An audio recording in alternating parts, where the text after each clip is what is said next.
In recent weeks, a rash of murders has swept the city. Police are calling it the work of a serial killer. But when questioned about the statement, police spokesman Daniel Garfield refused to comment. All authorities will say at the moment is each victim received a voicemail minutes before they were killed saying, quote, "Be careful. Once again, be careful." Police are still investigating the events and ask that anyone with any information about these murders contact them immediately. You shut off the TV. Sick of bad news for the night. A glance at the clock on the DVR tells you it's 3:04. You sigh.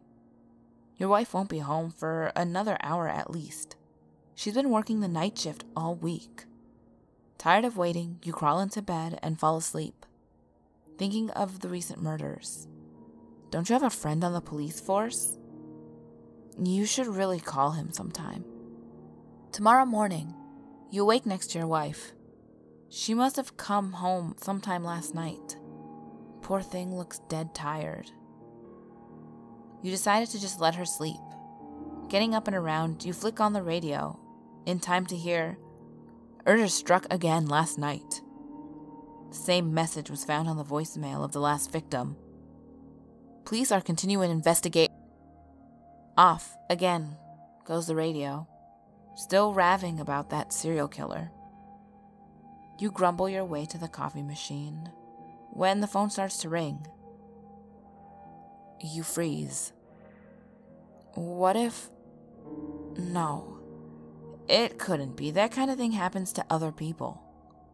Nonetheless, your hand shakes just slightly as you reach for the headset. You pick up the phone, your hand shaking even worse now as the connection comes through. You hear a voice on the other end take a breath as your blood freezes in your veins. "Hey, I was starting to wonder if you'd ever pick up." It's Jim, your friend from the police force. You breathe a sigh of relief, thank God. "Sorry, I was busy," you mutter, feeling ridiculous, not to mention slightly embarrassed for thinking that it could possibly be the killer.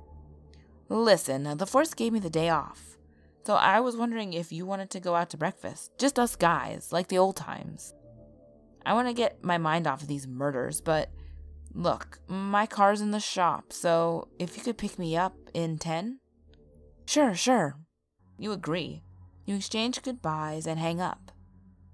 It's about a 10-minute drive to his house anyway, so you scramble a hasty note to your wife and head out the door. You get held up in traffic on the way and end up arriving about 15 minutes late. You walk to the front door, mentally preparing an apology as you tap on the bell.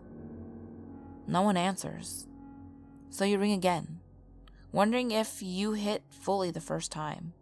Still receiving no answer after a third attempt, you try the doorknob. Unlocked. You twist the cold metal and step inside cautiously, calling for Jim. The smell punches you right in the gut, slightly metallic and sickly sweet. The thick miasma seems to be coming from the kitchen.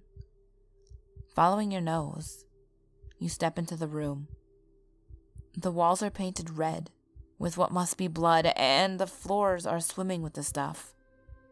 Jim and his wife lay sprawled on the floor, their chests, arms, and legs cut to pieces.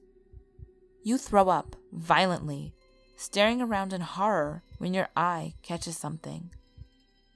A red message light blinks slowly on the phone. You don't play the message. You already know what it says. Bolting out the front door, the only thought is to get out of that house as fast as you can. Forget the cops. You just want to be away from that grisly image of your best friend laying dead on his own floor. You head back to the one and only place you can think of. Back home.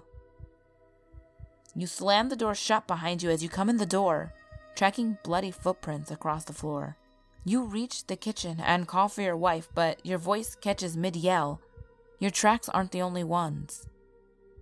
You hear the click of a lock behind you. as your wife's voice says, gently, I just wanted you to be careful. I hope you ghouls enjoyed that creepypasta. I liked it. I like being able to play different characters. It's fun for me.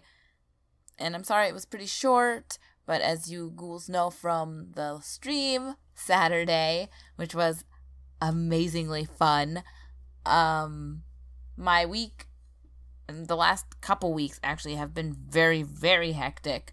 So I just wanted to narrate a short creepypasta that was still really fun for me to do. So I really hope you enjoyed it.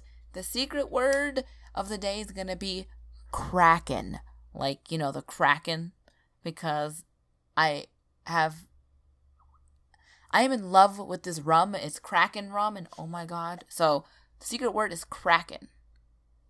But as always, my last video will be on the top left. The next video will be on the bottom left. All my social medias are on the screen as well as in the description box below. And remember, there's always someone or something watching you.